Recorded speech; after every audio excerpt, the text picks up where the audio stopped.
how many have you seen his signature line? Powered by Durga Shakti, I will try to be in order, and protected by Hanuman, awakened by Shiva, loved by my favorite Krishna, guided by gurus in the way of Dharma Seva. So I will try to cover the first half. Dharma Seva, Aditi Banerjee, she is here. I don't know how many of you have read the book. Her name is given on the first chapter, on the first appendix note. She gave a legendary explanation to Rajiv ji about Adi Shankara, Kudu to Kudu pile, what we say from one body to another body. She is the one who gave. Thank you very much. Your name is there. So, she is going to talk about him, his seva to dharma, much detail before Rajiv ji speaks. Now, coming back to the signature line, on October 2nd, at Strasbourg, Sringeri Saradamba temple, Saradambal gave a coded message to me that I should go to Sringeri Sharada temple in India. I didn't know what she had in mind, but then when I went there, then I realized what she had in mind. When I went there, I requested, because after 5 years I went to Sringeri, and this Mahasannidhanam, it was a weekday, very crowded. The hall was crowded, so much of people. I stood in line for 1 hour to complete Bhagavad Gita, Sampurna Parayanam. Then met Swamiji, Padaka Puja. Then Rajesh. Please, thank you. Then I went to Sannidhanam Swamigal to seek blessings. Sannidhanam Swamigal asked me, where are you from? New Jersey. What is the name? Guru Ayappan. Then he said, oh, I couldn't understand whether he knew the Guru Ayappan from New Jersey or, oh, Guru Ayappan is the name. But then I requested him, Swamiji, I want to talk to Swamiji. Should I also be there? That's what he asked. Whatever you decide, that is fine, Swamiji. Then he said, go and talk to Krishnamurti. There is an assistant with Mahasannidhanam, and he will arrange for the private audience for you.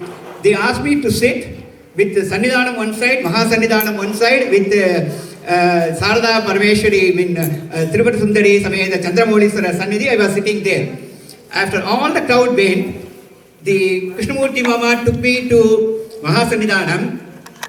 Then some of the audience who were leaving, they all came down to hear what he was going to converse, just out of curiosity, meaning, oh, there is something which they don't know.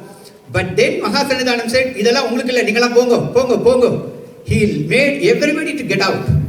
And when the Sannidhanam Swamigal saw that Mahasannidhanam was speaking to me, he left the scene, meaning he left the stage.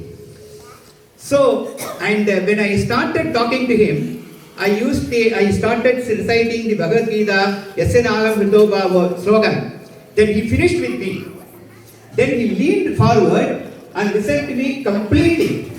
Then he blessed. When I went back to the room, I knew there was a subtle meaning behind that, which I didn't know what it was.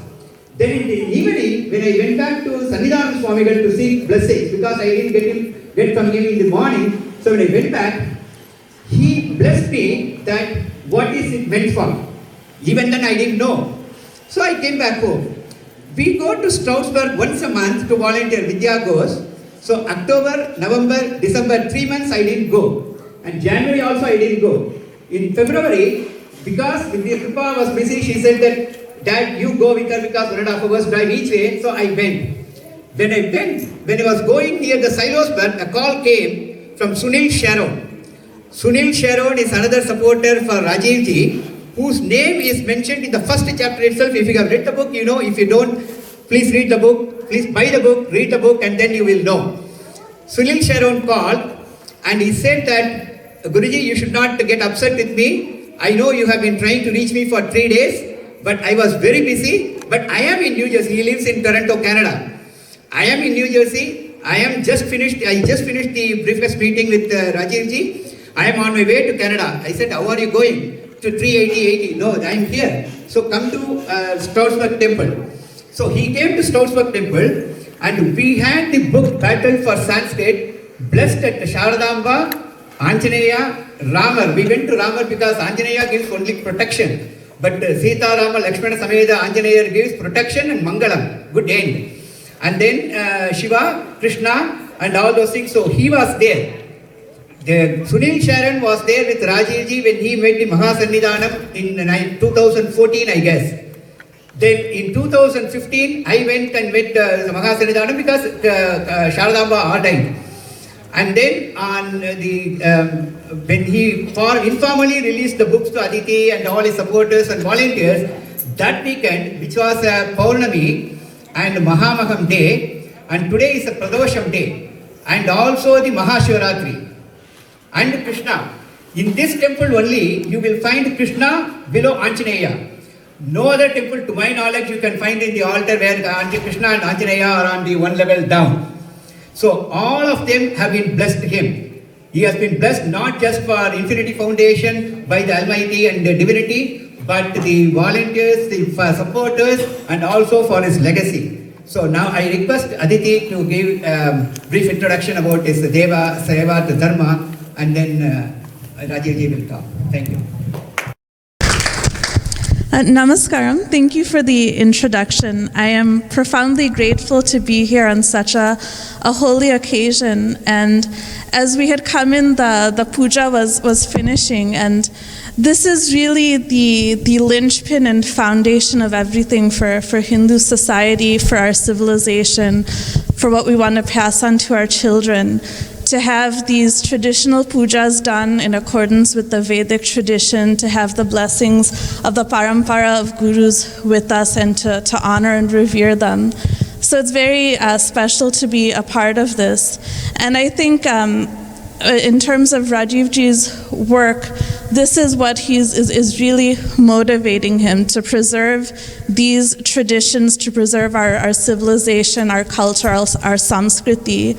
And then when these are under attack through in the West by our opponents, how to preserve them, how to translate them into the society, the Western society in which we're living, and how to defend them, and how to make sure that we keep the ownership of our traditions and our Samskriti. And this is the fight that he has been leading, and it's one that we must all join him for. So with that, I'll turn it over to him. One of the most interesting conversations I had with the Shankaracharya ji in Kanchi, the junior Shankaracharya, is his clarity of understanding the importance of what he's doing. He said, we have to take the Vedas beyond those who will directly read and study the Vedas to the general public using Chitrakar, visuals, media, video, multimedia, Kalakar, art, music, dance and all that, Patrakar, journalists. So an amazing combination of wisdom from Adhyatmic and Lokik, both. I was very, very impressed. You know, I've been blessed by so many gurus. I always seek out gurus and get their blessings and see how I can help them across the entire Hindu and Vedic spectrum. Because I think we are at a time when, like at the time of the Mahabharata, many people have to come together. Many different forces have to come together. Anybody who's for dharma has to be brought together. And there may be internal debates going on, which is part of our tradition. But externally, we have to come together. So, I'm actually most impressed by those gurus, those acharyas who understand the external world also, the practical world of society, culture, what's happening.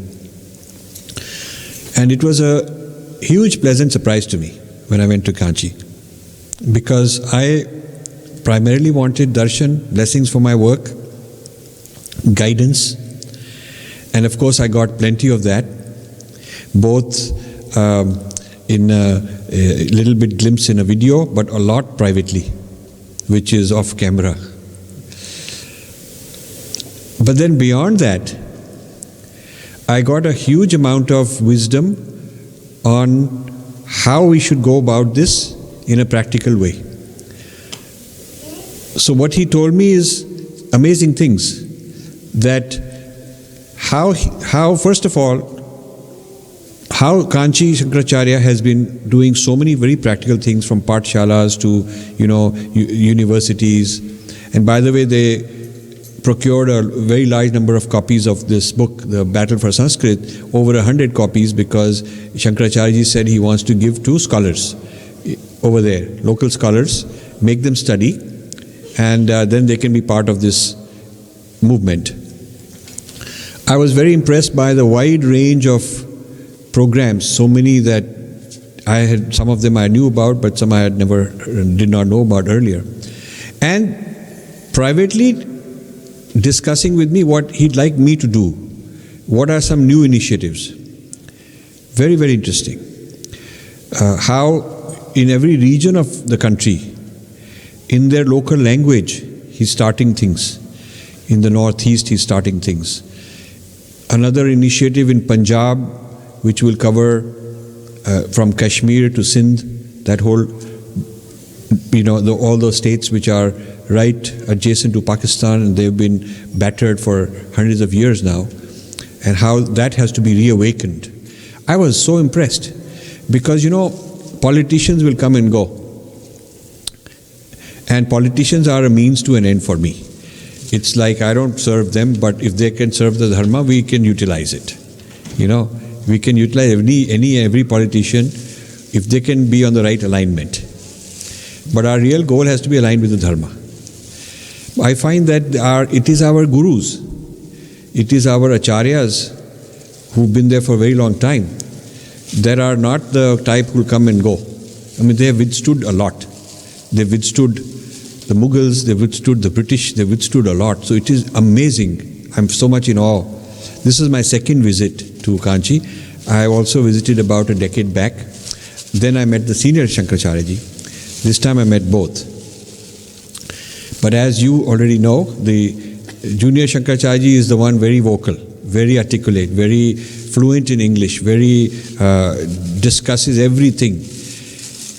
And there was very little I could brief him new that he didn't already know. For him, whenever what I was discussing, he would close the sentence. He would be on the same wavelength, and he was 100% we are aligned.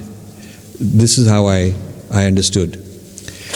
So I am very blessed. I am very blessed that I had this opportunity, and when I was invited here today, I feel honored, because this is a very important. What you are doing is very important, because ultimately this is what matters. This is what we have to pass on. I have a few points I want to make sure I don't forget.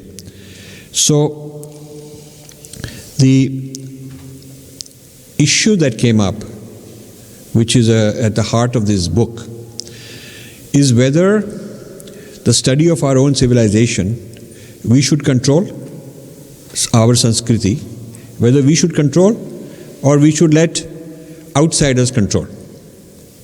This study of our civilization started by the British in the name of Indology in the 1700s, late 1700s. On the cover of this book, there's an image. And this image is of a very famous carving in Oxford. There was a man called Sir William Jones. He worked for the British East India Company when they were ruling. And he was the judge of the Supreme Court in Calcutta, a court that British had set up to adjudicate cases in India. And his idea was that when cases are settled concerning Hindus, it would be a good strategy to make the Hindus think that he is using some Hindu law, so that it looks more authentic. So the British wanted to make it look like they're ruling us because it's good for us. They're actually helping us. All the time they would keep saying, look, we're writing good poetry about it, romance of the country and all that, but of course with their own agenda. So when the British were ruling, initially it was not clear that they are ruling. The Indians knew very clearly that they are foreign power. So the trick was to use some Sanskrit terms and quote some Dharma Shastra as part of a judgment, make it look like this is according to some Hindu law. So this Sir William Jones decided he will translate Manusmriti and call it Hindu law. So he got hold of some Pandits and learnt from the Pandits. You know, it takes a lifetime to learn these things. But in 2 years, he declared himself to be the most qualified expert Pandit in the world. And some foolish people even today call him the most learned Pandit of that era. Most of it he got from our Pandits and copy-paste, put it together. And what suited him, how to present it in his way, but make it look authentic. So this became his trademark, and from then on the British East India Company started making judgments in all the kind of court cases and citing that this is part of Hindu tradition and whatnot. To confiscate property from a king, let's say king dies, and British idea is now we make the sons fight and we'll cite some law that says that in the interest of the public and dharma, we have to take over. So British would like that takeover sometimes. Sometimes they would make the king so poor that he needed their help, and then in exchange for the help they will take responsibility to do all the tax collection, which means all the revenue, and run the courts and run the army also, take over all his police and army under their control. So all these tricks were going on. So Sir William Jones is actually one of the founding fathers of this idea of this thing became known as Orientalism. Later it was called Orientalism and Indology, which is a disguise for ruling over people in a way that you deceive them into thinking you're doing them a favor. Like, I've come to save you. That kind of a thing. I've come to liberate you from your own problems. This sort of idea. So this picture I took in Oxford 15 years ago, knowing that one day I'll use it. And it is inside a large chapel. There's a huge chapel, and there's a wall. The whole wall is this picture.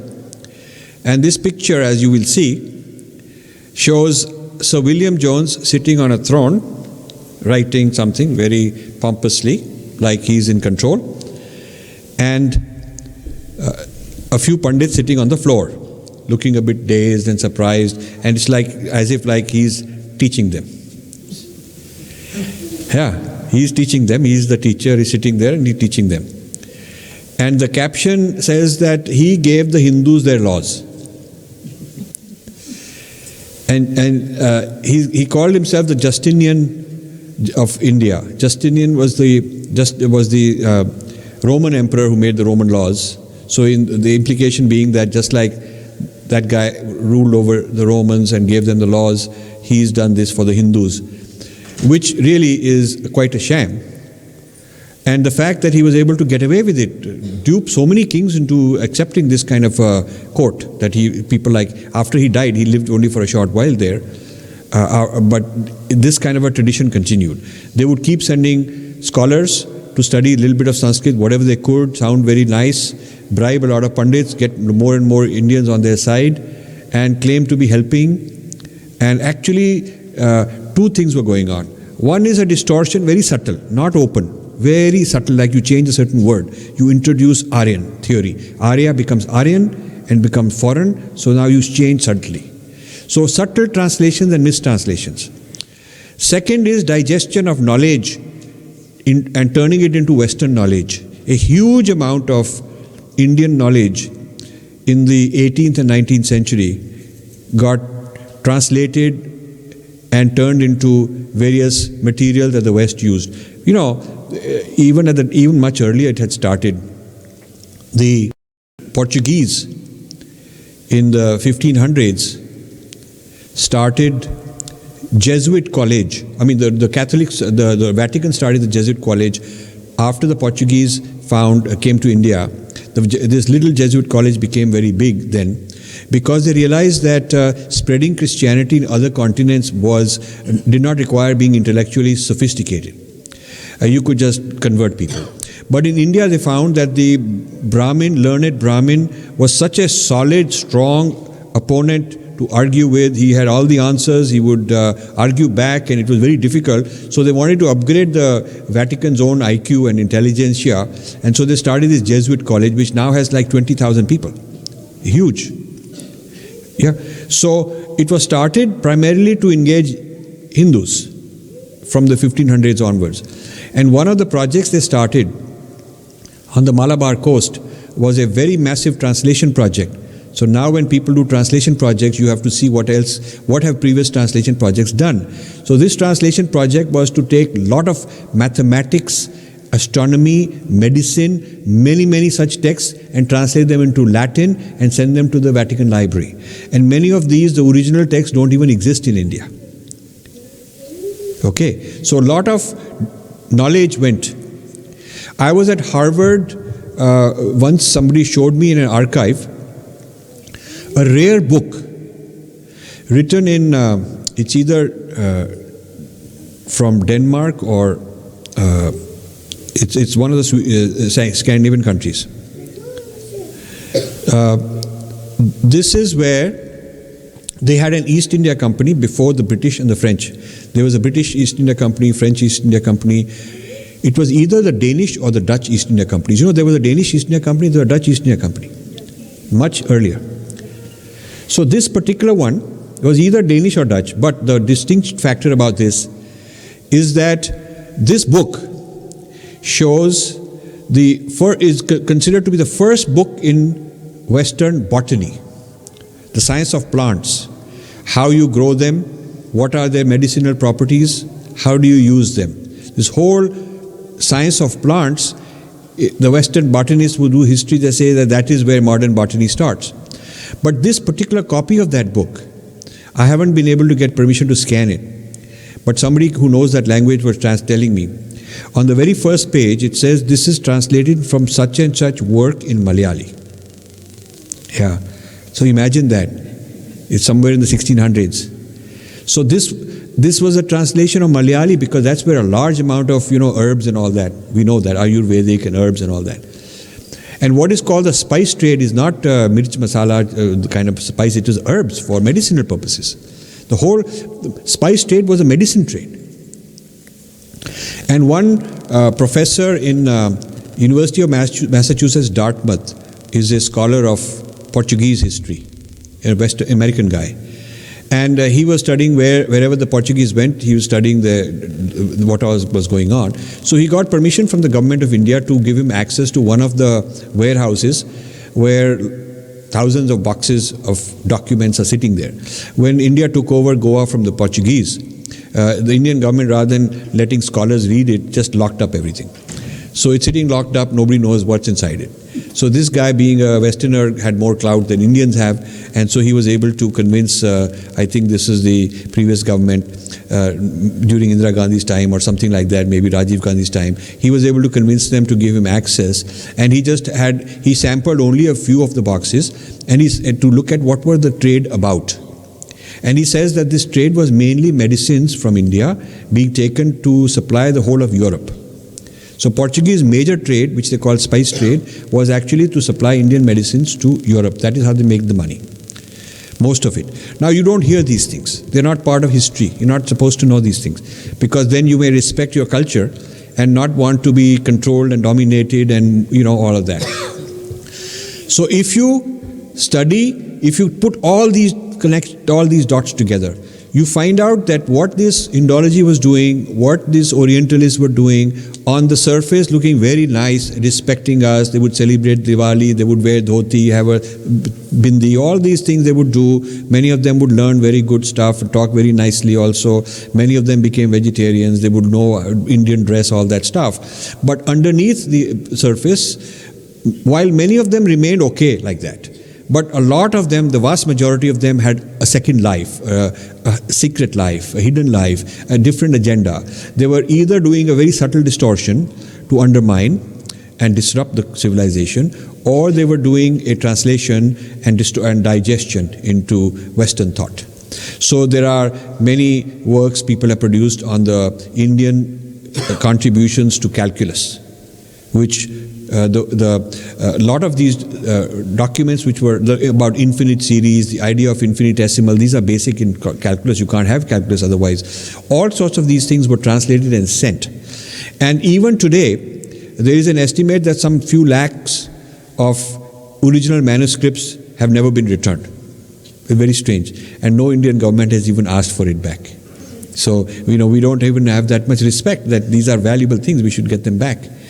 So this is, this business of Sir William Jones starting Indology as a favor to us has created this inferiority complex in us that, if they study us, it's a favor to us. It must be, we are very important. It shows that they are giving us a lot of respect and importance because they're studying us. But if the FBI comes and studies you, and you could say, oh my God, I am so important. Look at this. Like that. They don't get it, don't get it. So after 9/11, the CIA decided they need, expertise in North Indian languages, because to interpret what was the chatter going on with the Talibanis, because they're speaking Pashtun, Sindhi, Urdu, Punjabi. So all these Indian channels had ads. Suddenly, some of you might know, the Hindi channels had ads that there are jobs for translators in these languages. So I know a lot of people who thought this is, and Times of India wrote a lot of articles, George Bush loves Hindi, and he's going to expand that, he's going to create jobs for Hindi people. I mean, the purpose is to study these foreign languages for a reason. So our people are also naive and very easily misled. So that's why I'm trying to write these books, to inform them, educate them, make them more aware. And in this book, the picture in the cover, which is Sir William Jones and the Pandits. This is a very famous picture called the Sir William Jones and the Pandits. And the story, according to them, is that he informed the Pandits about the Hindu laws. After reading all the Manusmriti and translating it, he was informing them about, as a very positive thing he did. And most Indians have bought into this story of William Jones. So I am taking this thing that happened in the late 1700s, fast forward a couple of centuries, and I'm saying that today something similar is happening. It's happening in a more sophisticated way. It's happening not with Oxford, but with Harvard, Columbia, our new Ivy Leagues, prestigious places. It's happening. And the new William Jones are people like Sheldon Pollock and various other people. This book I'm writing, I want you to read. I want you to write about it, comment on it, have discussion groups, call me back after you've read it, and then we can discuss in more detail. And this afternoon we'll have more time for question answers, and that's when maybe I'll begin with a little overview of what I've written in the book. But I just wanted to give you some general comments, and we'll continue in this afternoon. Okay? Thank you so much for listening.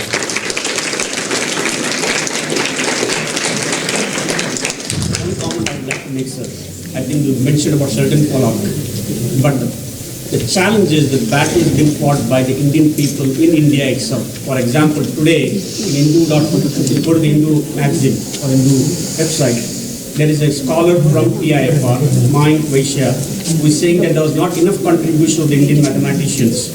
It's today's article, and brought up Sheldon Pollock as well.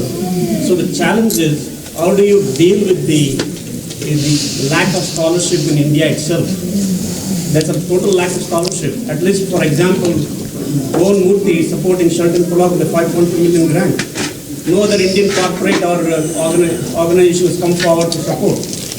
We have to do it internally in India, as opposed to waiting for the Ivy League scholars. Yeah, so this is exactly what the book was intended to spark, this kind of debate. That if we could become 25 years ago, we did not have a software development ecosystem in India, but now we do.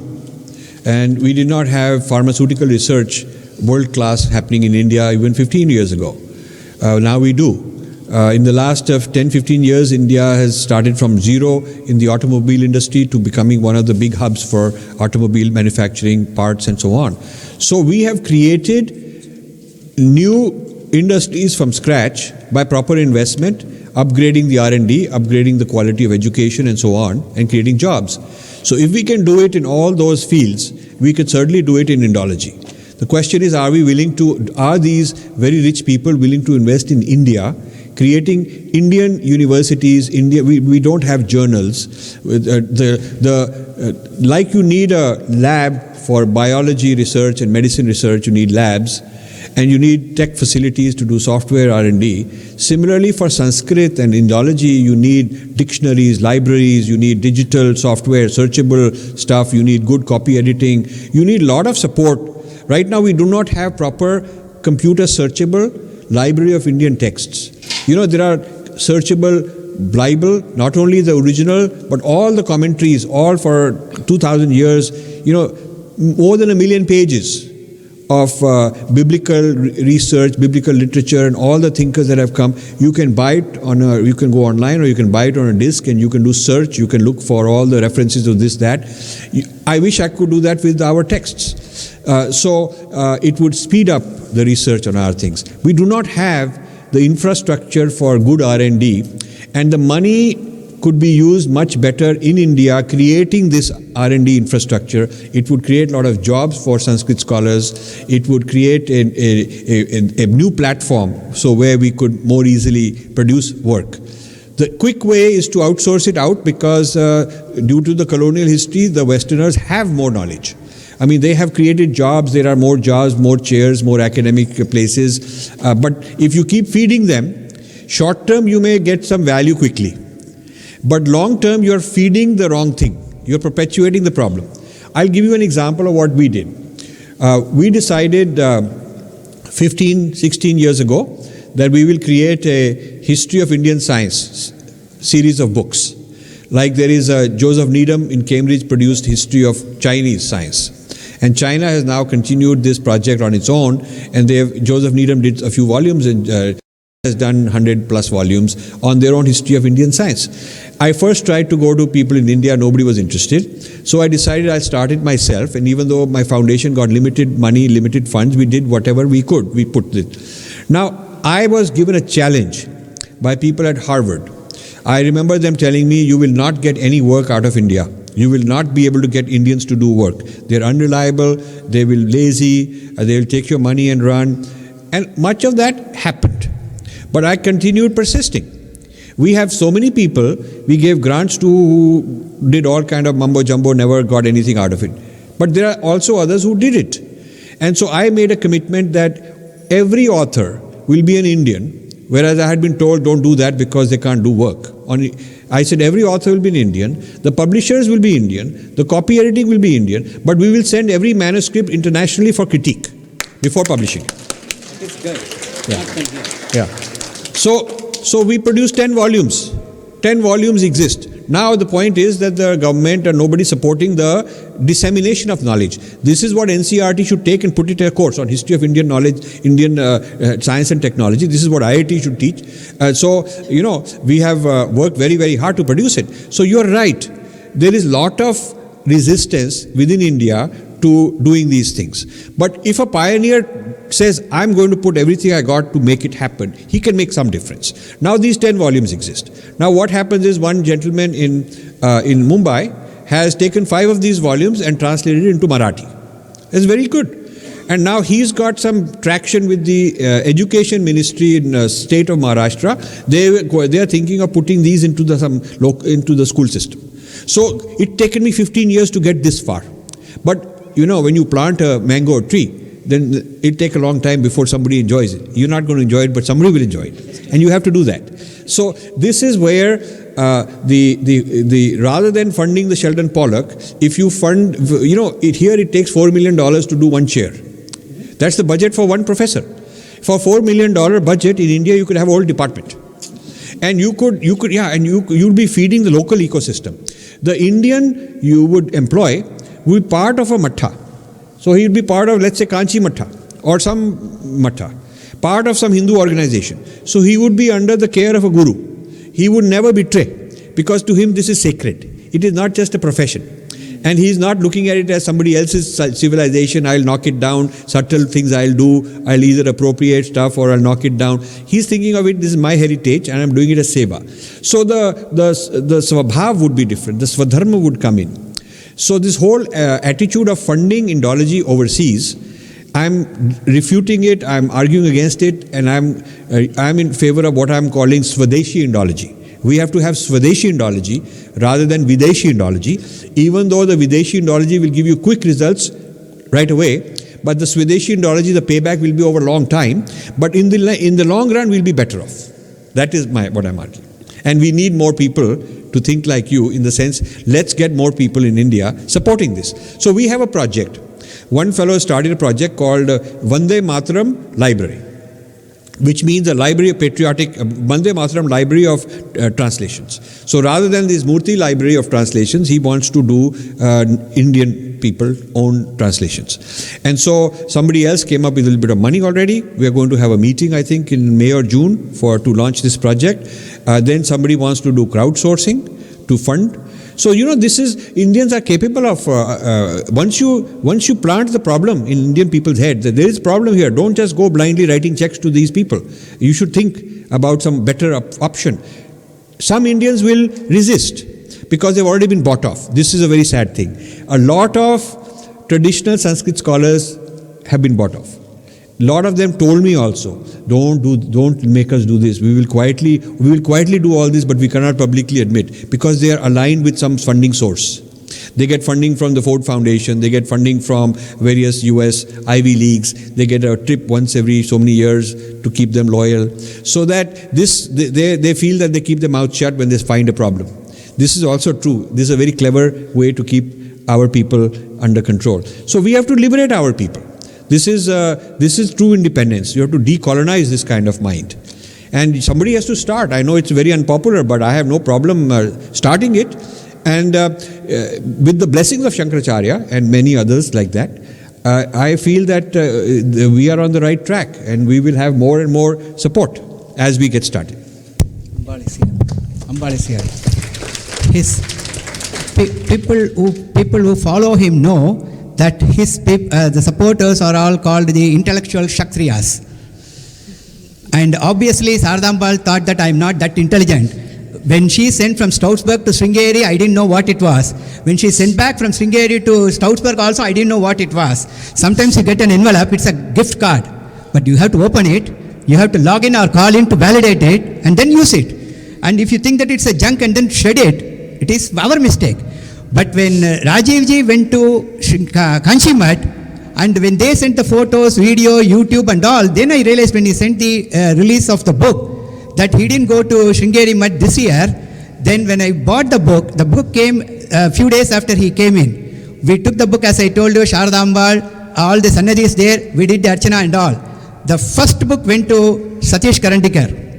Ambal ordained that he should get the book. So the best book went to him. So I request Satish Karandikar to offer the shawl. And he was the first person to get the shawl in 2013 December. Satish ji.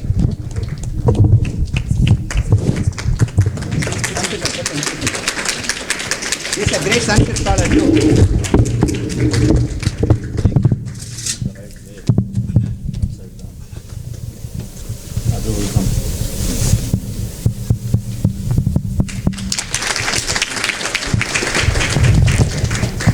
Dr. M.G. Prasad and Geeta Prasad, they will be honoring Rajivji with the Ramayana diary. I don't know whether he had already seen it, or already got it. If he had got it, it is meant for somebody else. You did not. Please, sure, we'll get. We got hundreds of books a few years back. The beauty of this is Samskrita Academy. That is what he is fighting for. What else we get, the Anjaneya and the Sita Lakshmana Bharata Chandraguna photo in this, the diary is not time sensitive. There is only date and the day. So you can write the year and the month, month and the date. You can write the year and you can use it for any number of years. We have been using it for so many years. And there is a Ramayana sloka. The beauty of that is, what your mind is or what you should do, that sloka will come on that day, if you are blessed. So I don't find any better people than M.G. Prasad and Geeta Prasad to give him this book. Photo edunga sir, nalla. This way, photo.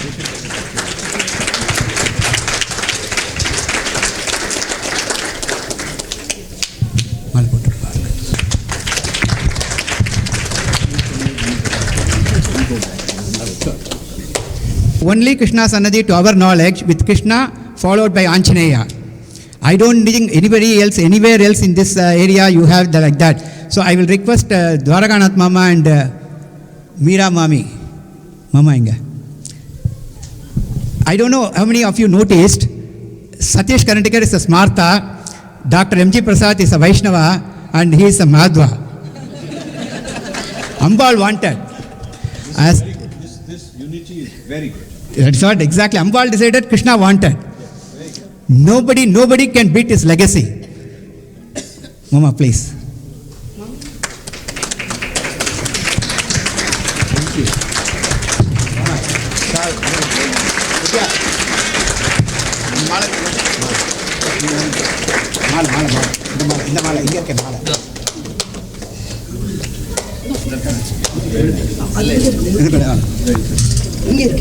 I saved the best for the last. Not me, Ambal, Krishna. One more, Rajiv ji. Yes. When we went and blessed, the book got blessed, we got Archana and the Archana Kungumam from Sharadamba with Shiva and Ambal coin, which we gave last year. Today is, as I told you, Pradosham. The Pradosham before Mahasivaratri is much more important. And by the time we go back home in the night, Mahashivaratri will start in India. So I am requesting Uma and Sailesh. They are the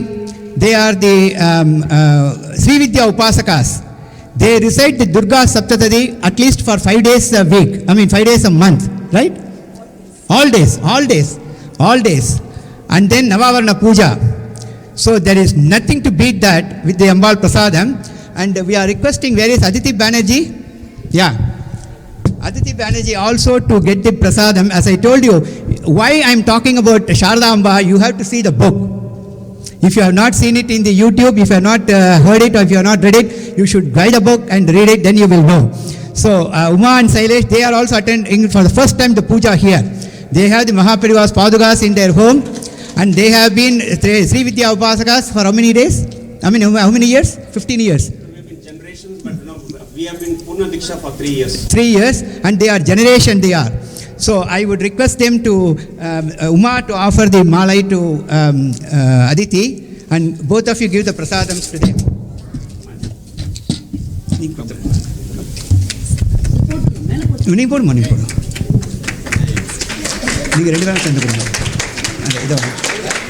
We'll take this. We'll take it. Yeah, we'll. Yeah. So maybe they can they put my card, Ravi. Yeah. I'll take this. Yeah, for both. That's for you. This is for Aditi. This is for Aditi. Okay. No, Maratha Prasadam. We'll get you. It's coming. Yeah, Yes, of course. This is on behalf of Kanchi Kamagodi Seva Foundation and all the devotees gathered here. You have a bag.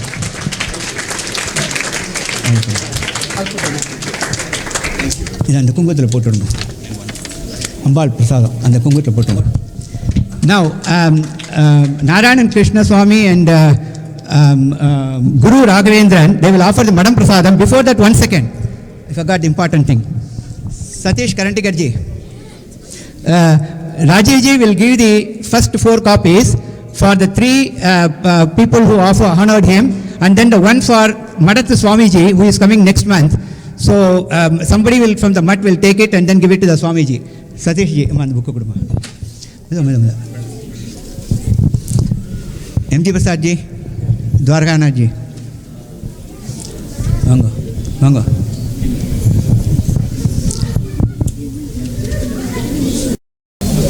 Oh.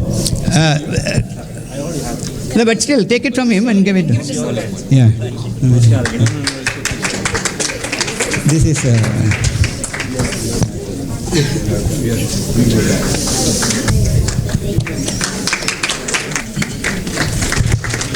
Rajiv, it's a tradition we offer the Srimadam Prasadams. Yes.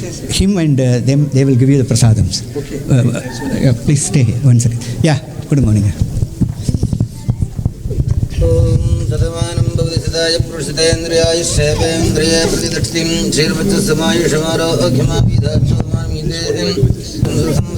Puja Prasad, Raghu, Guru. Puja Prasad. Okay, good afternoon, everybody. We're starting the session now. The format of how this will work is Rajivji will begin with some remarks, and after that we will have a question and answer session. So after he's done speaking, I would invite anyone who has questions, and questions only, no commentary or other speeches, to come up here and line up to ask questions, and then we'll have an interactive session. Rajivji? So what I will do is give a short overview of this new book, because most of you, I think, got a copy, and then we can throw it open for questions. Now, the book is called The Battle for Sanskrit, and the battle is between people I call insiders and people I call outsiders.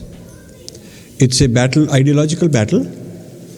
Those who got Shraddha, who do sadhana, who are connected with the Guru, with a parampara, with some sampradaya, who are fond of reading these texts and see it as their heritage, their own heritage.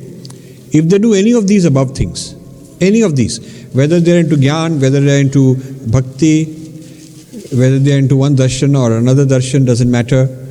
As long as they are connected and they feel part of this thought process and the whole movement, Vedic movement, under any name, they are all insiders.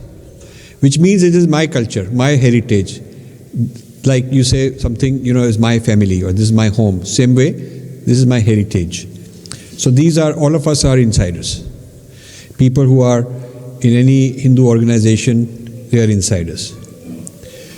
So the outsiders are people who study it for a different reason. They don't say it's their heritage. They know it's somebody else's heritage. They will claim they're more objective, more scientific. And the insiders, they will say, are biased, chauvinistic, like that. So the outsiders have a claim that their scholarship is better. And they look at it from the point of view of their own training. So people from the West will look at it Marxist lens, feminist lens, through postmodern lens, like that. Christians may look at it through a biblical lens. So different people who come from the outside, they have the bias of their own lens. So like we have Siddhanta, we have our own Drishti, they have theirs. That doesn't mean that they are no good. We should respect them. They have their own point of view. So I'm not at all the type of person who will say ban their ability, stop them from doing any of this work. I just say that the control of the insiders, the adhikar of the insiders should not be usurped, should not be hijacked. The adhikar of the insiders on how you do the puja should not be hijacked by some outsider coming from a different faith, saying, oh no, I'll do it this way. Because it is our tradition after all. So similarly, our sacred texts, it's up to us to interpret how we live them, how we feel. So, now this view that insiders should control the adhikar is how it is for every other civilization but not ours. If you look at who controls the China studies, the leading journals and conferences and the ultimate authority are Chinese people. They are writing these things in Mandarin. And if Westerners want, they can study, but the Chinese are going to decide what is right. It's very clear. Similarly for Japan studies. Similarly for Arab studies, Islamic studies, Islamic people finally decide what they want to. That is their faith. Others can do whatever they like, but the Islamic people are very clear on what their point of view is. But when it comes to our tradition, we lost this adhikar during the British colonial time and we never took it back. We never took it back because maybe I'll just put it like this way. So we got independence in 47, political only, not necessarily ideological. And now we have more money, so we have more financial independence. But we do not have this whole ideological independence still. Because the best Indology centers, the richest ones are in the West. Oxford, Heidelberg, Harvard, Columbia, these kind of places, Chicago and so on. That is where the PhDs are given with most value. Even the people in India want to go there for their PhD. It's very sad. I went to India to empower the insiders. So I made about 25 events. Most of the videos are up, but another 7 or 8 will come up when I have time to edit and put it up. And they're extremely enthusiastic that somebody has come to help them, empower them, and they're very angry about what is the current state. Their adhikar has been gone. They're very emotional. They want to help. The moment we try to translate it from emotional, appeal to action, the moment we do that, some of them get bought off by the opposing side. Some of them have already sold out. And these people are then paid and funded to talk back and defend the Western Indology, speak up. So in India itself there's a divide. It's not that some foreign agency is imposing by force. It is the Indians are so colonized, they do not feel comfortable. It's like a person who's been prisoner for so long, you give him freedom and he'll come back only. He'll say, I have nothing, I'm better off here only. Because I don't have to be responsible, I don't have to think, I don't have to work, I can just live here only. It is almost like we become slaves for so long that many of them don't want that freedom. Many of them feel scared to be asked to do some Indology work, some original work, because they don't even know how to do that work. They only know how to take orders. I'm noticing this. So it's not a simple job to awaken the Indian scholars and get them empowered. And many of them are ideologically on the left, so staunchly leftist, Marxist, communist. They themselves are sold out on the idea that our tradition is full of social abuse and oppression against Dalits and women and Muslims and whatnot, and so they don't want to see this as insiders. They have become outsiders. There are a lot of Indian Sanskrit scholars, Kannada scholars in Marathi, scholars in Hindi, all kind of languages who know the language, who know the text, but they interpret it with lot of venom. These interpretation of Ramayana also, you will find a lot of these interpretation of Ramayana coming out. So when I say insiders, it is not the same thing as ethnic Indians. It's not a race issue. And when I say outsiders, I'm not talking about just Western people. A lot of Indians also outsiders. So this is a very complicated situation we have. So the book basically focuses on 3 or 4 major questions. If you look at the cover of the book, the title says, is Sanskrit political? And by Sanskrit, I mean Sanskrit and Sanskriti. I don't separate the two. I mean the Sanskrit and the whole culture and civilization based on it. The title says, is Sanskrit political or sacred? Liberating or oppressive? Dead or alive? So there's 6 terms there. Political, sacred, liberating, oppressive, or oppressive, liberating, dead, alive. 6 terms. So let me tell you what these are. So the whole school of thought in Western Indology, where the major leader is Sheldon Pollock, and Indians with a lot of money have also been supporting him. That major school sees the Sanskrit texts as a kind of containing a political ideology of Brahmins and Kshatriyas to oppress other people, to dominate over other people.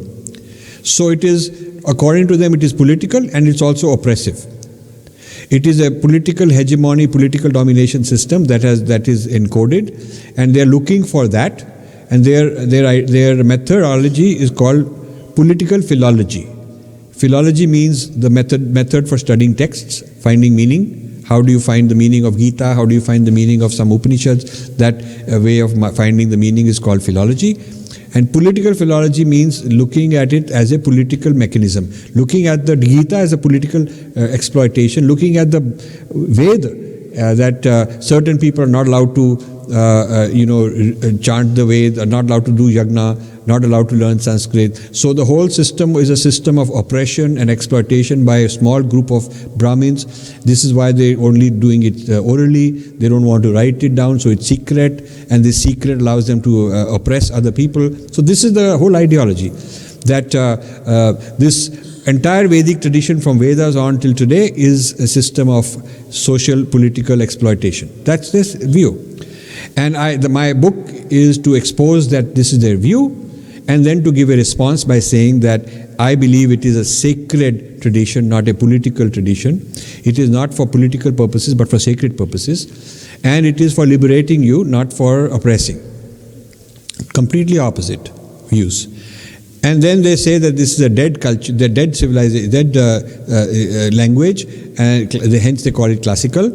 And they compare it with Latin and so on, which are not living languages. And I say it is living languages because it is not only those who speak Sanskrit, but also Sanskrit lives as Sanskriti. Sanskrit lives through its culture and civilization, through its dance, through its yagna, through the mantra, through the pujas. All those are also linked with the Sanskrit. So Sanskrit lives through all these different things, different effects that it produces. Sanskrit produces certain effects, and so these effects are part of the phenomenon of Sanskrit. So these are some of the main issues that the book talks about.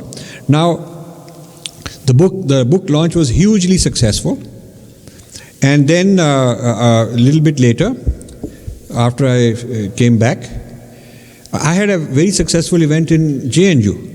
My event was very successful, actually. The video shows that. Because I've been there 6-7 times, actually. And so I know how to deal with the students. And they also expect that I'm a reasonable fellow. I'm not being some extremist guy.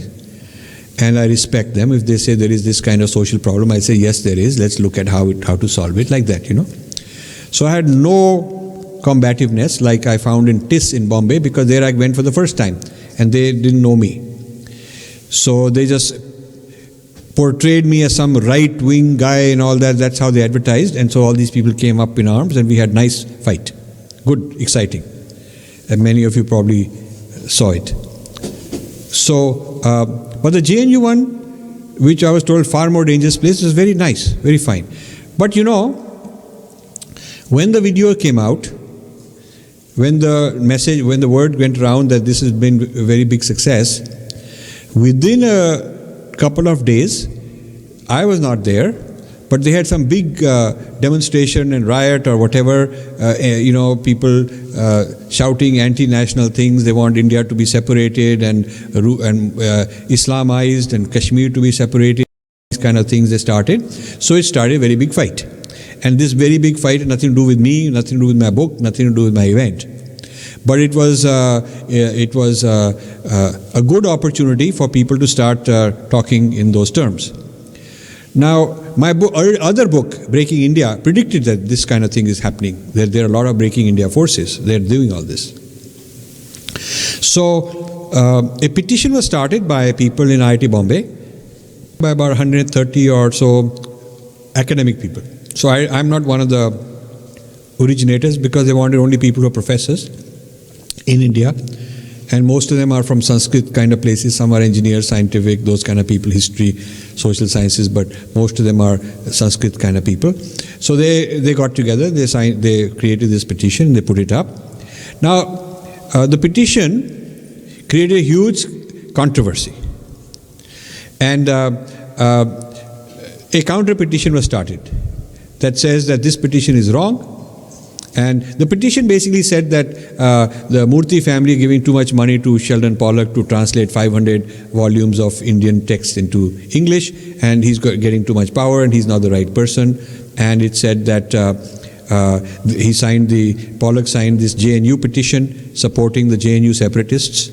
So all that. So that became a big, problem, big fight. And then a counter petition was started that Sheldon Pollock is a good guy, ignore this petition, the petition has got flaws in it. And so the media caught on to the second one. The Indian media caught on to the second one. Now most of you think that that is because they are leftists, which we know is true, but most of you don't know that the Murthy family hired 3 ad agencies. Ogilvy in New York, which is one of the largest in the world, was hired to plant this story all over the US. So it came in Washington Post, it came in Time.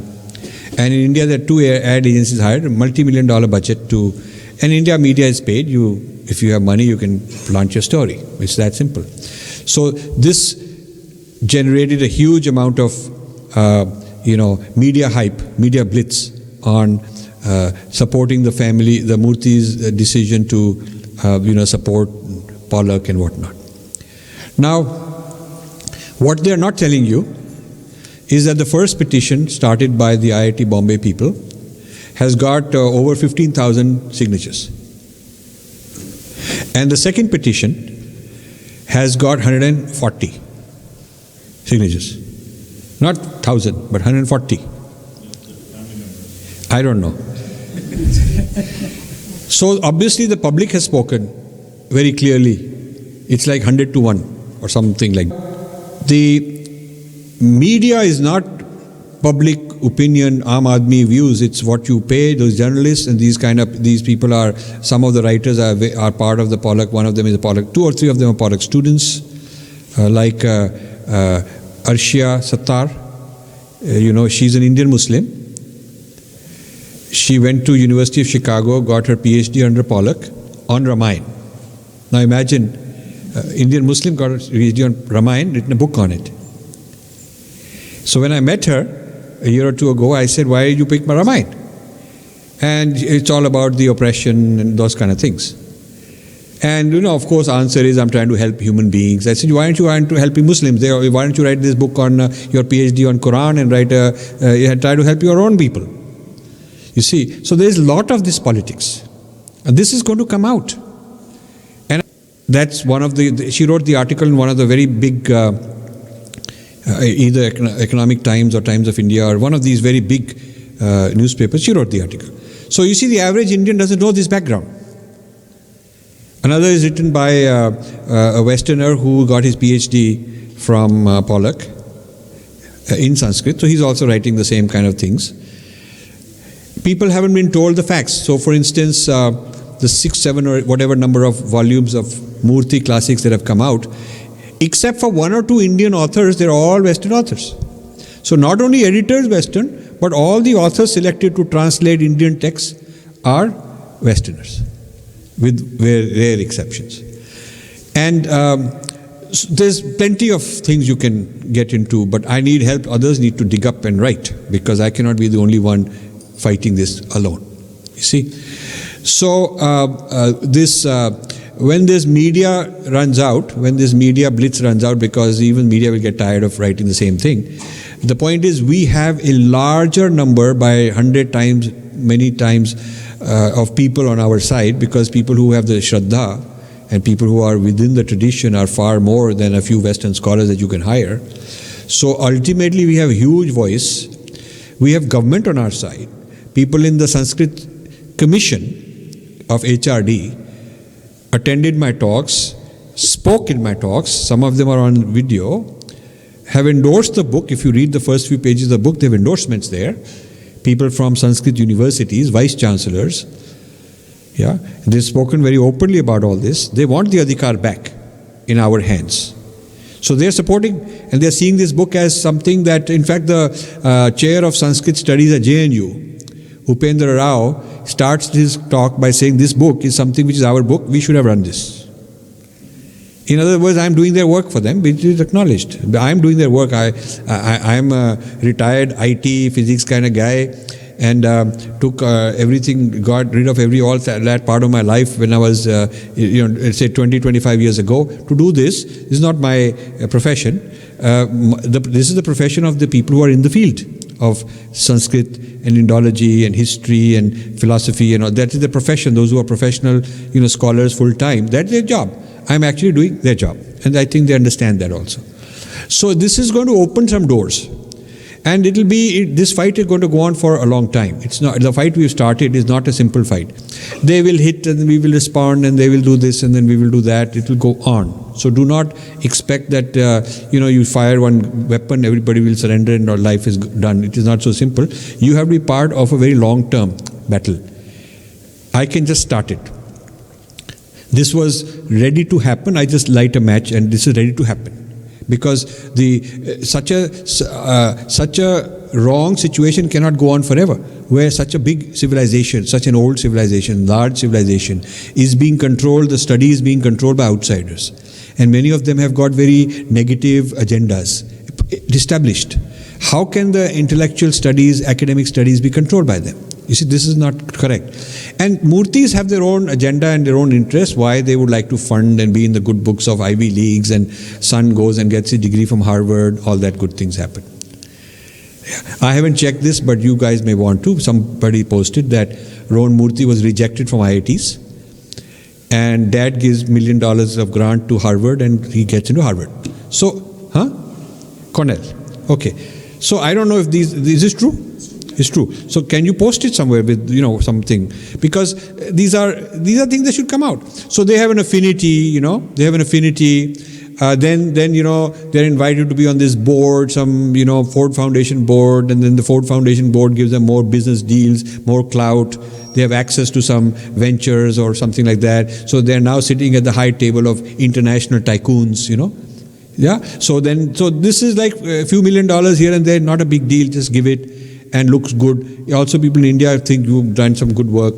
So all this is kind of there's a double-facedness going on.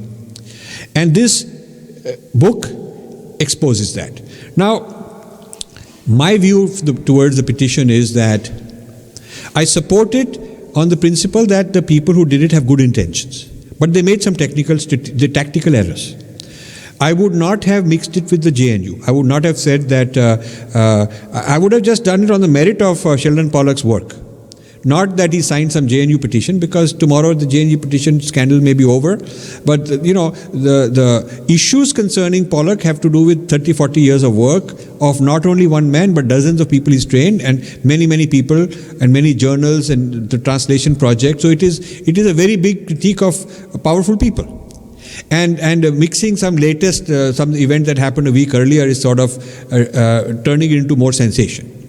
That sort of thing.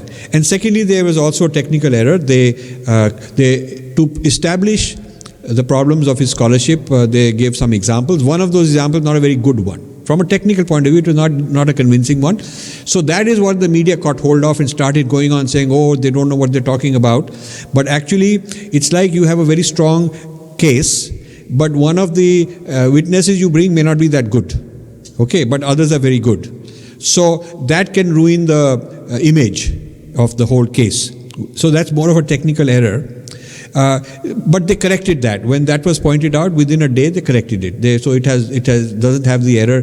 Most of the things that the people are complaining about are not even true of the petition. The petition does not say that.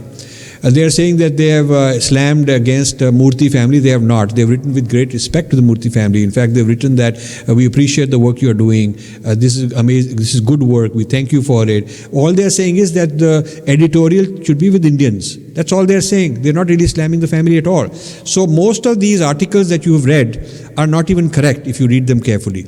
Tragedies are people don't read. They just look at some headline, hearsay, important guy saying something, must be true. So nobody is checking the facts. So this is your job. You have to go and bring the facts out on this sort of a matter. So I will just let this whole petition and counter petition and all that fade away, And then my job is to revive the issues in the book. The book raises very solid issues about are the texts of Sanskrit to be seen as primarily a political set of texts or sacred? Are they oppressive? Are they oppressing minorities, or are they liberating people? And is this tradition dead or is it alive? That is basically a very, very huge issue that I'm raising. So I will stop and would love to hear your questions. Now the questions should be questions. Right? No, but let Aditi monitor. Aditi. Hello. Yeah. Yeah. The question is: are there any students of you and oppose them directly during their PhD studies? Is the question. I'm not. This is a very good question. Are there any students of Pollock who have resisted Pollock, opposed him during their PhD work, and try to assert the Indian view? You see, it's very difficult to get your PhD through opposing the head of the PhD committee. I mean, I can give you many examples I can give you, where people have called me for help because they are taking a position which their PhD committee finds ideologically unacceptable, and you will not get a PhD. So did people try? I don't know, but people didn't succeed in saying that Pollock, Pollock has frequently been felicited in academic events where there are conferences where a lot of people come and they critique his work, but by critiquing his work, they're praising and showing how great he is, and maybe a minor issue they will say some technical thing. Nobody has taken his work the way I have and done a sweeping critique. So I met him a few times in New York and Princeton. We sit and have coffee, and there's a friendly kind of exchange. And many times I asked him, how come a great scholar like you, nobody is criticized? Because people normally critique a great scholar. And he says, it's not my fault, I never stopped them, they never did it. And this is because of the awe our people have. We quickly get into this awe because of some inferiority complex. That's why. Namaste. I have one simple question. I have a daughter going into college, studying at UMass Amherst, and she took Indian history class. And professor there, Miss Srivastava or someone from JNU, and my daughter was so mad because it was so distorted, the way the picture, that how it is oppressive. What is the professor's name? Srivastava. Okay, what you should do is first of all start exposing the full name. Okay. Because these people need to feel the heat that we, the consumers of your knowledge, don't accept it.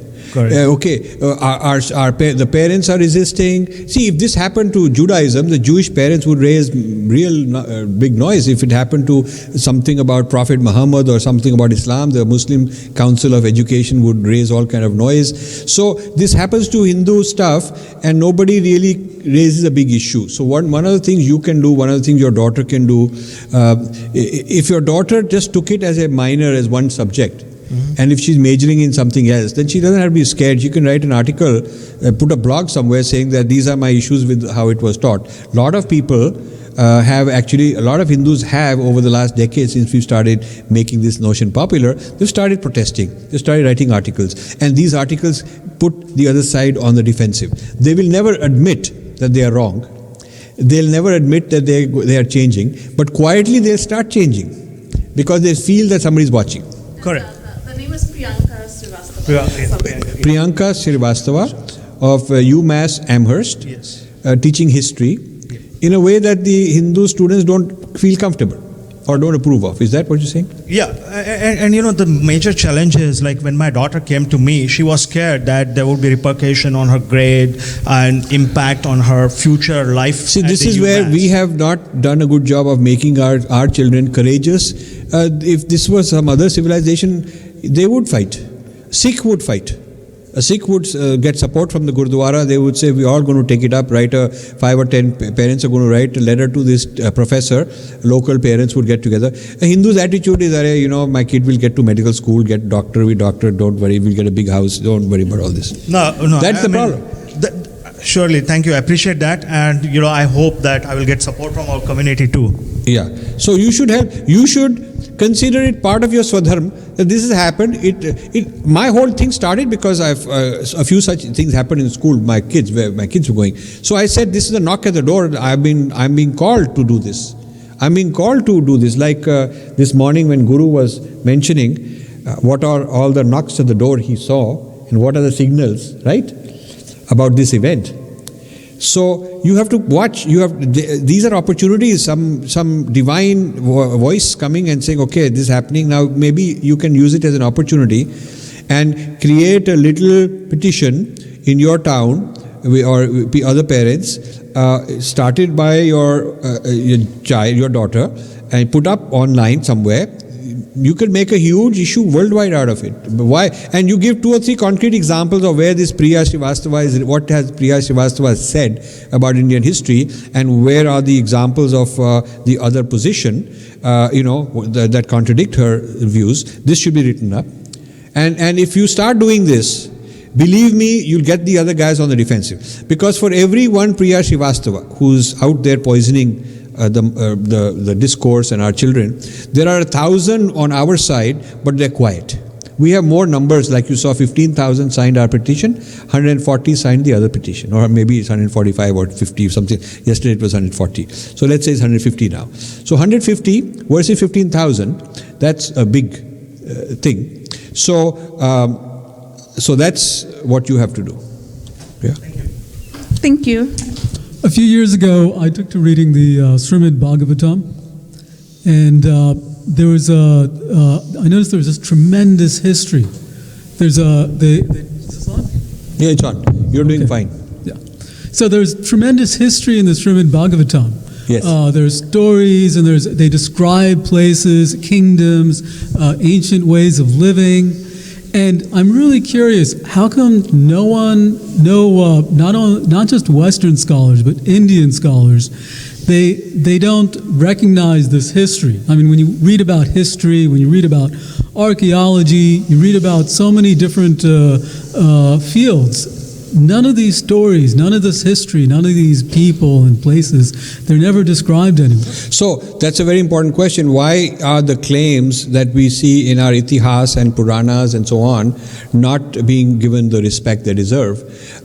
In fact, and it's not just Westerners, you'll see a guy called Devdutt Patnaik in Mumbai, who's a best-selling writer, and he actually says all of this is myth, and he calls himself myth maker, a mythologist, and he gave a seminar in Princeton University. The Hindu chaplain Vineet Chandra, who is supposed to promote Hinduism, invites a guy to come and give a workshop on how this whole thing is mythology.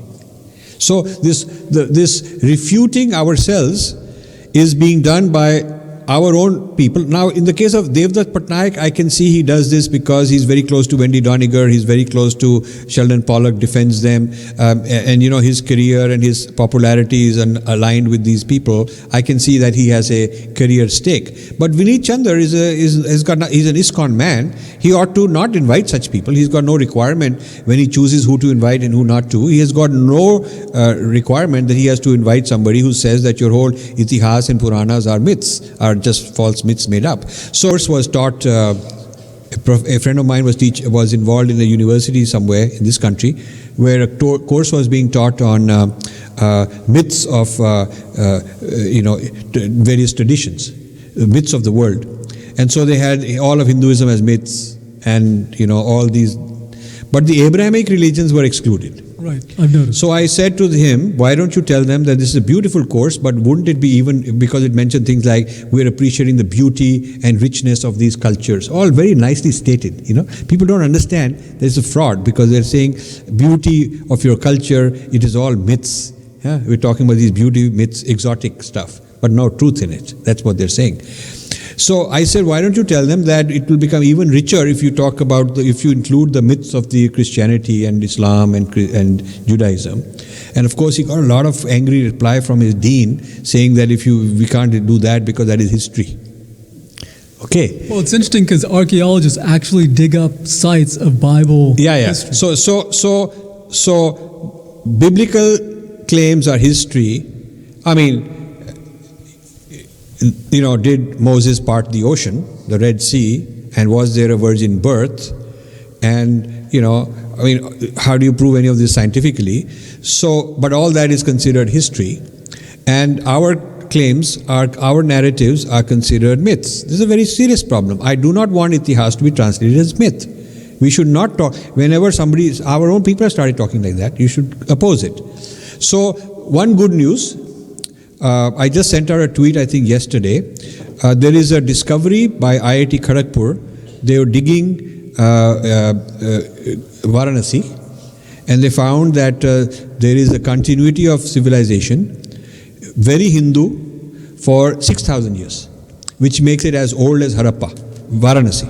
This is just in the last couple of weeks, or they've just, So the point is that we've never bothered validating, we've never bothered putting all the knowledge that exists together, and we've never had conferences, we've never compiled the evidence that exists into books and putting it into textbooks. We just haven't done that. So the other side that wants to turn it into myths is having a field day. This is our problem. So it's all part, what you are referring to, what you are saying is part of the same problem I'm fighting. It's all part of the same thing. Is there anything? Sorry, we have to. Okay, sorry. Thank you. But thank you for your comment. Yeah, go ahead. Just keeping an eye on the time, I'd ask people to just make a one-line question so we can include as many people as possible. Yeah, please. Namaste Rajivji. Thank you for your work. It is truly eye-opening. My question is about the conflict or alleged conflict between Hinduism and Buddhism. Good question. So your book and Dr. Upendra Rao's talk at your JNU event give the counter evidence, and I am quite convinced by the counter evidence. Yeah. So it is all of. So let me answer that. The question is. My question is, do the Buddhists see this? No. Yeah. Okay. Let me give you both of it.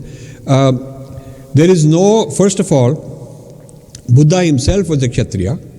Buddha himself was initiated and learnt from various gurus, various Vedic gurus. He learnt his meditation. And Buddha's philosophy is very much like very Upanishadic philosophy. As far as his jnana is concerned, it is very much like that.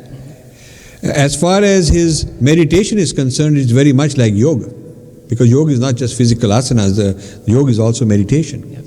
And he is a very strong believer in karma. Mm-hmm. So karma is also there. Yeah. So you see, and then as far as bhakti is concerned, the Tibetan Buddhists have a lot of bhakti also. Some forms of Buddhism don't, some forms of Buddhism do.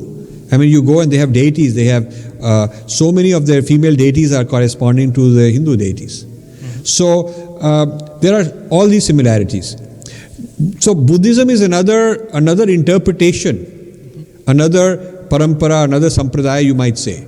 Like we have so many, there is probably more difference between Advait and Dvait within Vedanta than there is between Advait and Madhyamika Buddhism. Mm-hmm. Yeah. There is less difference between Tantra, our Tantra and Buddhist Tantra, Tibetan Tantra and our Tantra, very similar in the type of meditation, visualization, what they're trying to do. Also,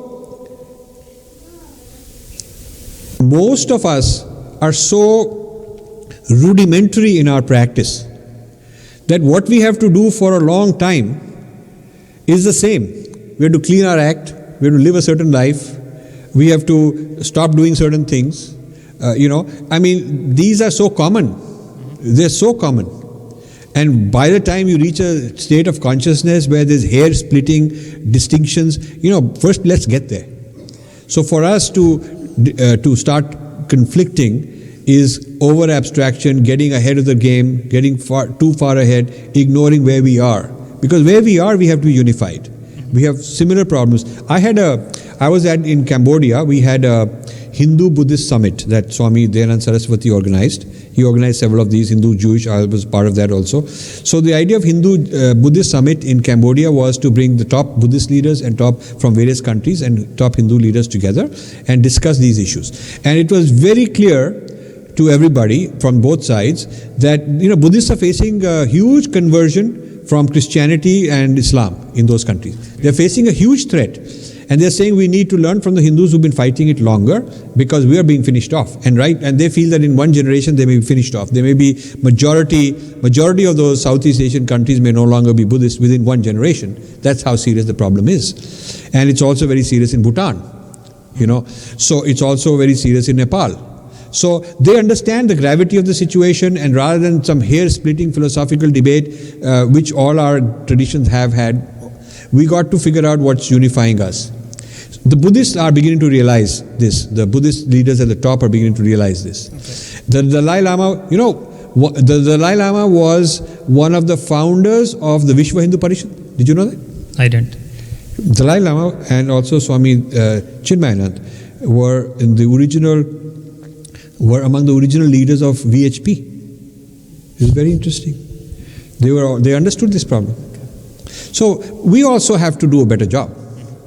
It's our people who got to do a better job also. Right.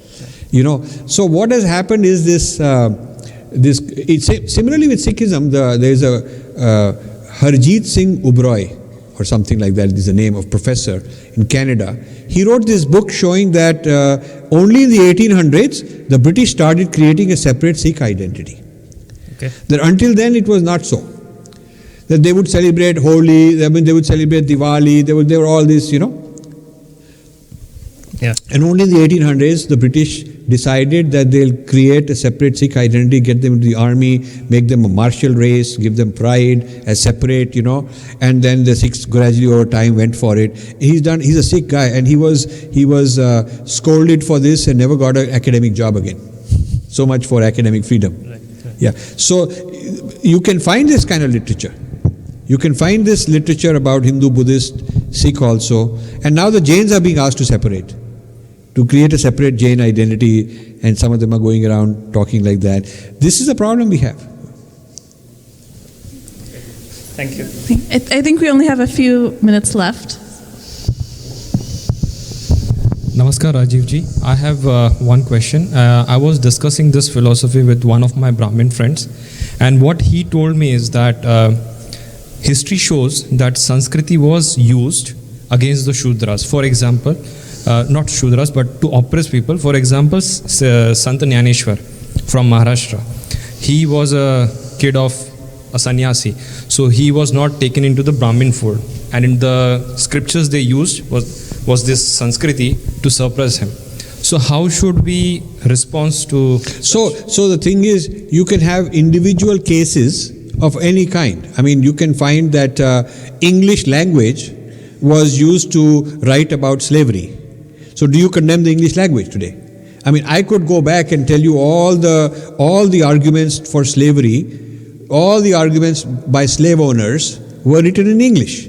I could keep on doing workshops and conferences and write all kind of PhD dissertations about English and slavery and show that English was used. The point is, but also beautiful things were written in English. And so, and it's not the fault of English. I mean, some people, there are always some counter examples. So there are counter examples where somebody who was Brahmin, who was Sanskrit speaking, abused and abused certain people. That you cannot condemn the whole tradition for that. You would not condemn all of Latin because Latin had full of all kinds of horrible things in it. Hebrew had, the Hebrew Bible had all kinds of things about worse oppression than that. You look at Greek, Plato and Socrates had slaves. They had slaves. And in Plato's Republic, he talks about genocide. He says it's okay. Under certain conditions, it's okay. So you don't condemn the whole Greek classics and you don't condemn the whole Greek language because I can go looking for that. If I'm a political philologist, rather than looking at Sanskrit texts with political philology motives like Pollock has. If I'm a political philologist, that's what my challenge to him is. You use the same political philology methods and apply it to Arabic and you will condemn Islam. You apply it to Greek and you'll condemn the whole Greek classics. You apply it to Hebrew and you'll condemn the old Bible. So you can do that to anybody. I'm sure, I don't know anything about Mandarin, but I'm sure if you study the Mandarin old text, you'll find all kinds of human rights violations. So I think we are too apologetic. What we have to say is, yes, we shouldn't claim that everything was perfect. That we should not claim. Otherwise, if we were perfect human beings, we wouldn't have to take birth again. So the reason we are born is because we have work to do to improve ourselves. We should admit that. We should be humble and say, I got a lot of problems, I have to work on it. So yes, you can keep finding faults with all of this. But I just don't think we should condemn a whole civilization and a whole way of life. We should look for solutions. We also have had solutions within there are people who've created problems in our civilization, but we've also had people who found solutions to them, people who argued against it, and who had reforms. So we should be happy. We do not need all the reforms that happened in our culture were from within. None of them were Ford Foundation funded projects from outside. None of them were some Marxists coming, some feminists coming with a big danda, some US Commission on Religious Freedom putting sanctions and demanding that you have to change. No foreign intervention was required for these thousands of years, and our civilization kept evolving and improving. We had problems, we solved them. We had problems, we solved them. We did not require some danda from an outside oppressor. That is oppression, to come from an outside to a civilization and really try to condemn them and try to force them to change. I think that is what is oppression. One more. Hello, Rajiv. My question is, so now that you've written, I think, about 6 books now, or Five, sorry. Your books, you are approaching individual or a group of topics on each book. What's your end state now? Let's say we mobilize people, we awake them to this, and in addition to kind of people defending our culture in the discourse level, in addition to that, from a practical life standpoint or day-to-day impact standpoint, do you see an end state of how things will be?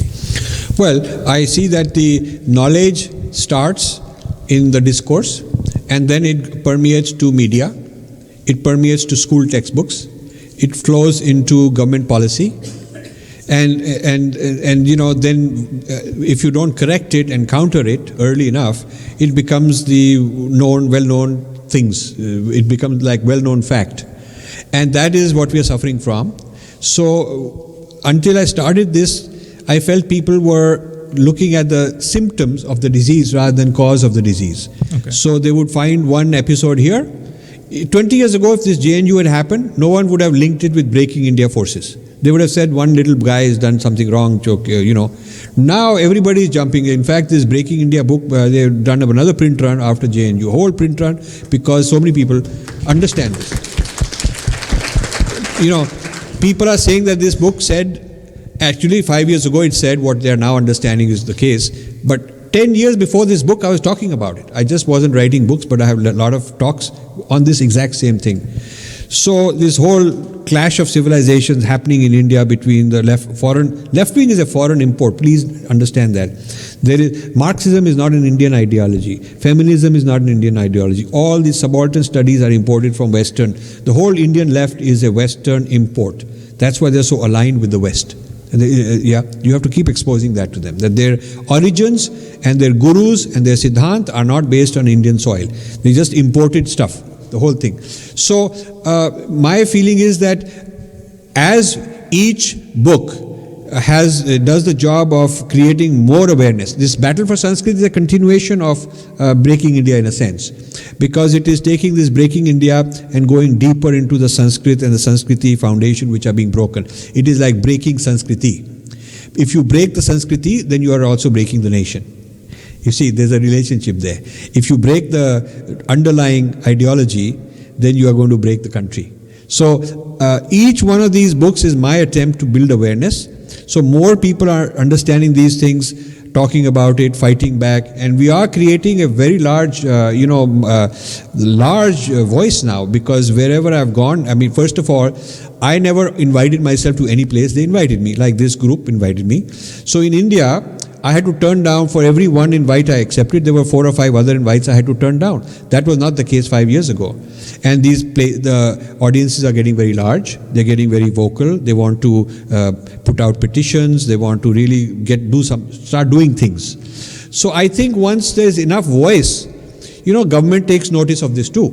Government now, good news. This is, I don't know, it's not official or official, but there is a movement that the Government of India will start its own annual Indology conference for the first time. Because right now, Indology conferences are held only in places like Harvard and Oxford and Heidelberg. Indology conference not happening in India. Indology conference happening overseas, not in India. What a joke, But now a government has decided that maybe starting next year they'll have an annual Indology conference, and a lot of scholars will come and talk about it on Indian terms, which is what we should do. Okay. So we are not going to be able to change the current journalists and media because they are too invested. They are not going to ruin their career and switch. But we might influence the next generation of people who are going to study journalism. Because hopefully the next generation of people who study journalism will also be exposed to our point of view. So maybe in 5 years, 10 years, next batches come and they'll be a little more Hindu friendly. We have time for one last question, and then I'll also turn it over to Rajiv for any. You know what I could do very quick because there's 4? Let each of them ask, then I'll answer it together. Okay. How's that? I'll try, at least everybody will be heard. So everyone, just quick. ask your questions all in a row, and Yeah. you'll answer. I'll try to remember. Okay. Okay, so what is the motivation behind the William Jones of today to offer these distorted and perverted interpretations of Sanskrit texts? Okay. In particular, for the junior scientists, I understand that they need to get their tenure and therefore they have to follow the footsteps of the senior scientists. Okay, no, I understand. What is the motive of the Pollock type people today? Good, I understand. Next one. Rajivji, in explaining, and in your book, objective is to reach out to the traditional scholars who are in their silos right now to motivate them to come and give the rebuttals. So in explaining them, in the previous, in our Puranas, we have like Jabali and other Charvakas whom we could tell them they refuted, but they still coexisted. So now then you're saying modern Charvakas too. So how do we explain them the context? Saying that, how are these new Charvakas, how are they powerful, and how can we reach the message saying that, they have a big job to do? How can we explain to the Indian traditional scholars the big job to refute the Charvakas? Refute the Charvakas, yeah. Okay? Yeah, thank you. Namaste, Rajiji. I see casteism is one of the, still problems in India. So what is the solution to get rid of this casteist politics? Okay, good. Namaskar. Namaskar, Rajivji. Sure. So, you just now said the present crop of journalists are already invested. But what I want to ask you is, if you watch those channels, I don't want to name the channels, but I can name the channels, they get a very wide audience. People are just glued to the TV. Yes. How do we ensure that people like you and so many other saner voices get an audience and through which we could explain? See, the new crop of journalists will arrive, but by then the damage may have already been done. No, I understand. How to do it faster. Okay. How do we? So I have, yes. Do we need a specific channel for it? That is because the media channels are all ruled by industrialists or by foreign countries. Right. Good. Okay, so there's 4 questions. You have another one, but you already asked one. Yeah. Okay. For a repeat question. Okay, repeat, quick one. Okay. So, very similar to how he asked about casteism, I had this about a very quick argument I had with my colleague. So, Hinduism, let's say you have Varnas. Hinduism, let's say if you have Varnas, the 4 Varnas, like all very hierarchical, and quite. So I told them, my counter argument was, hey, the concept of Varna is still there. I'm in IT, so I told them, hey, you have your CEOs, CFOs, and CMOs doing sales. So what's the question?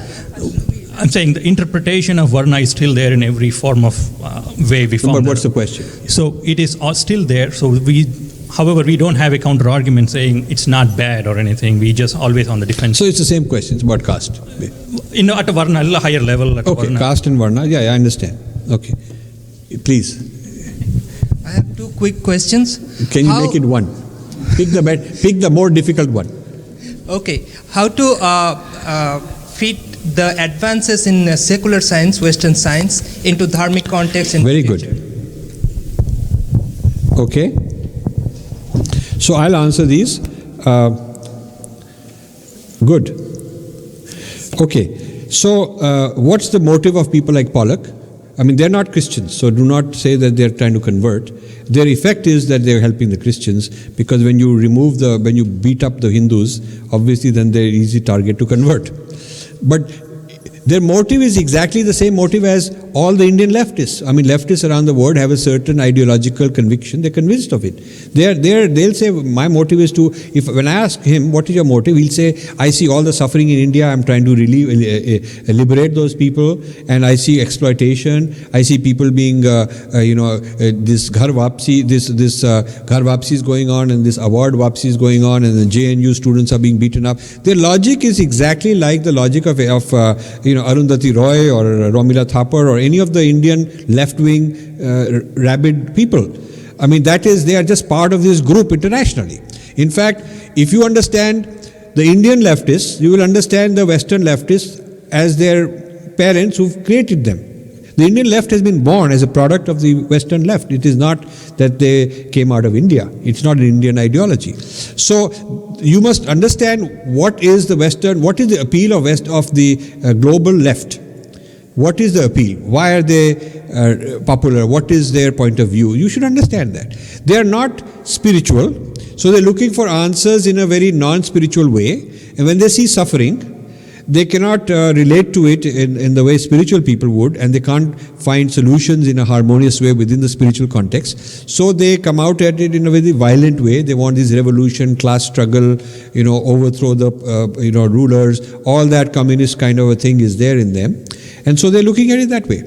And that's the point of view they're bringing. That's their agenda. It's an ideological agenda. The second is how to convince the traditional schools that they should come and they should come and do Purvapaksh of the Charvaks, the new Charvaks, as I call them. That's my challenge. I'm still facing it. I don't know how, but I'm finding that quite a few of them are convinced. They're waiting for somebody like me to organize. We are going to have a Purvapaksh of Polak conference or seminar sometime this summer, and we'll invite 20 people. And we'll have 4 topics, half day each for 2 days. And somebody has come up with the funding to fly these people and all that stuff.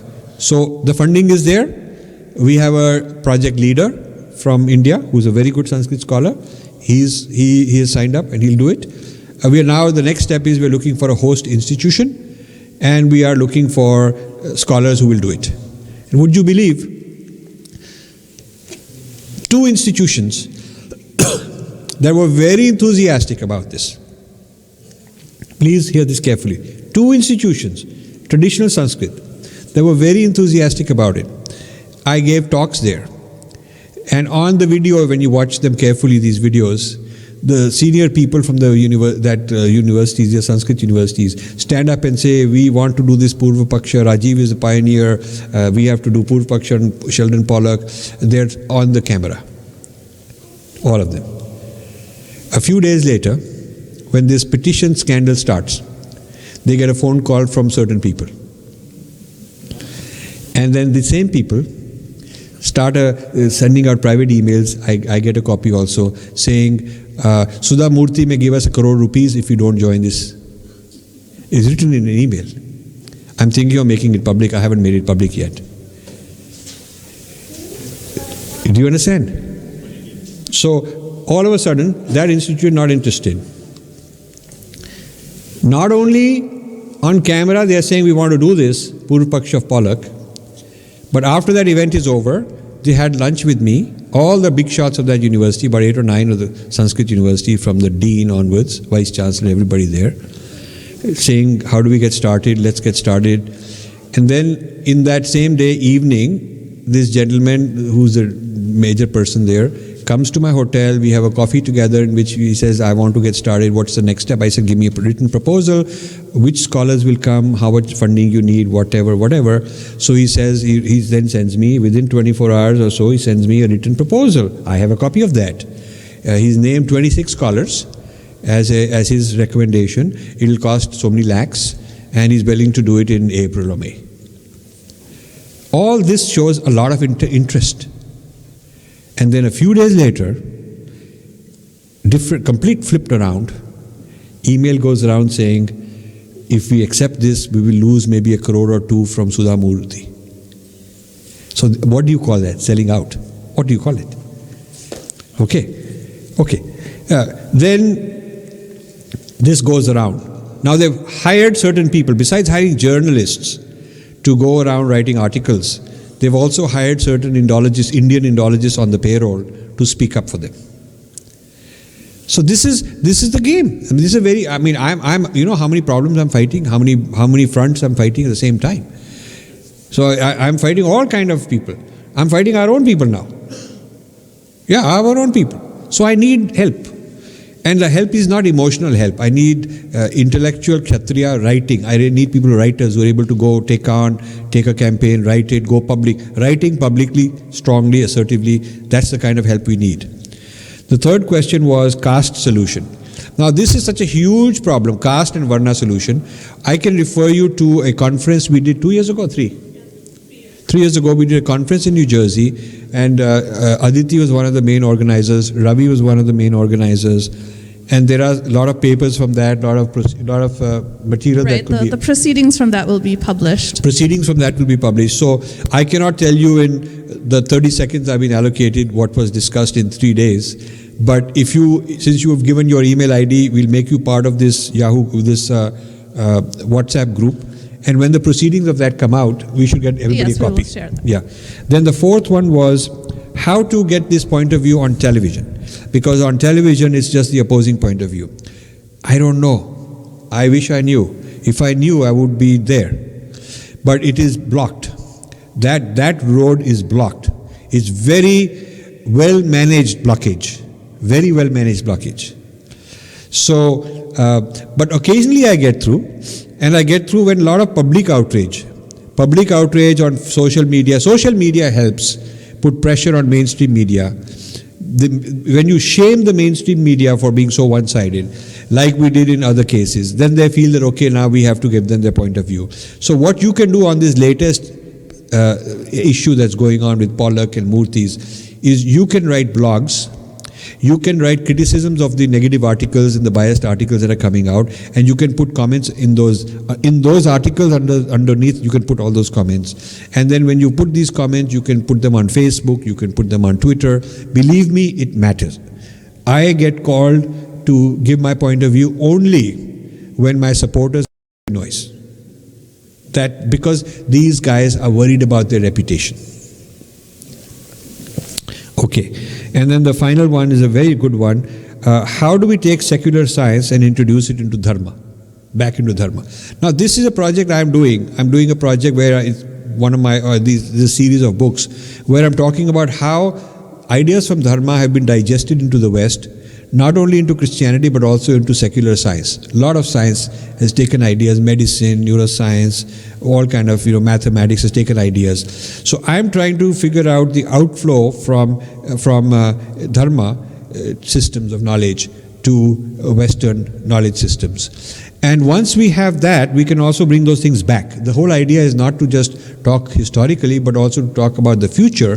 Once you know how a certain idea went and created a new discipline in the West, we can take that discipline and bring it back into Dharma and claim it as ours, enrich our tradition.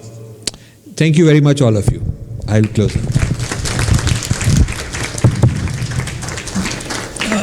1 second. Before we formally thank Rajeev ji and Aditi ji, we have to recognize the volunteers.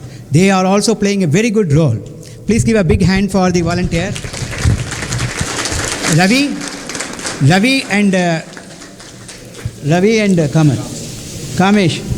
and Kamesh, and also Nagendra Rao ji. I don't know, many know that Aditi's mentor, guru, teacher, guide. So we have to honor them with the malas. So come here, 1 second. Let them come here, center. Come to the center. He's the one who is driving Rajeev ji around. We brought him today. Thank you very much, and taking care of the table. You saw that? Kamesh. Mama.